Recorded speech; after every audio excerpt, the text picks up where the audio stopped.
हमारे यहाँ फर्नीचर, पलंग, सिंगारदान, सोफा सेट, अलमारी, डाइनिंग टेबल, कंप्यूटर टेबल और दीगर कंपनियों के फर्नीचर दस्तयाब है।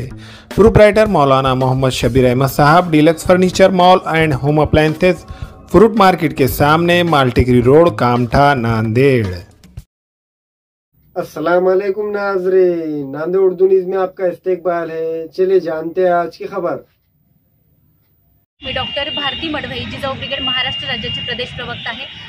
संपूर्ण जिजाऊ ब्रिगेड टीम माझ्यासोबत आहे।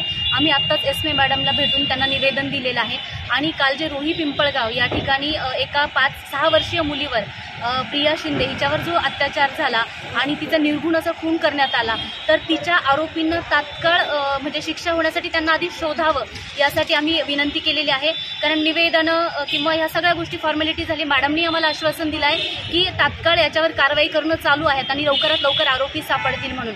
खरं तर आपल्याच मातीत आपल्याच मुलींची माती होताना पाहणं अतिशय दुर्दैवी आहे। आम्ही काल रोही पिंपळगावला सुद्धा जाऊन आलो। त्या आईचा टाहो आणि वडिलांची हातबलता स्तब्ध करणारी होती। त्या आईचं एकच महिना, 8 महिन्याची गरोदर महिला आहे ती, आणि त्या महिलेचं एकच म्हणणं होतं की माझी प्रिया तर गेली, ती तर मला दिसणार नाहीये, पण पुन्हा त्या नराधमांना अशा प्रिया सापडू नये म्हणून त्या नराधमांना लवकरात लवकर शोधून फाशी द्या, जेणेकरून पुन्हा अशा प्रिया किंवा मुदखेड तालुक्यातील सपनासारख्या किंवा श्रद्धासारख्या मुली पुन्हा घडू नये। जर अशी प्रकरणं होत राहिली तर कायदा आणि सुव्यवस्थेवर पुन्हा प्रश्नचिन्ह निर्माण होतोय। नागरिक धास्तावलेले आहेत, मुलींना शाळेत पाठवण्यासाठी सुद्धा ते घाबरत आहे।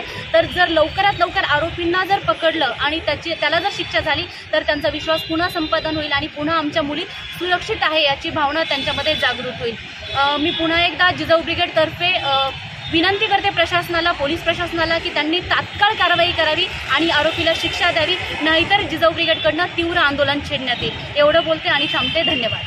काल आम्ही घटनास्थळी भेट दिलेली असताना तिथला जे आक्रोश पाहिला त्या आईचा, ती अक्षरशः आमच्या डोक्यावर, आमच्या पायावर डोकं ठेवून म्हणत होती की ताई, माझ्या प्रियासोबत जे झालं ते दुसऱ्या कोणत्याही मुलीसोबत होऊ नये, त्यासाठी तुम्ही लवकरात लवकर त्या गोष्टीचा तपास करा आणि त्याला फाशीची शिक्षा द्या आणि त्याला त्याच जागेवर शिक्षा द्या ज्या ठिकाणी माझ्या प्रियाचा मृतदेह आढळला, असं ती सारखं म्हणत होती।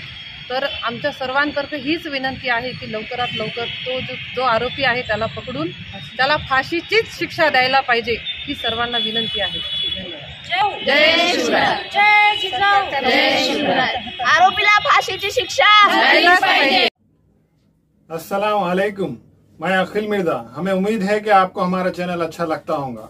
लेटेस्ट न्यूज अपडेट के लिए देखते रहे नांदेड़ उर्दू न्यूज, और न्यूज के पसंद आने पर लाइक, शेयर और सब्सक्राइब करना ना भूलें।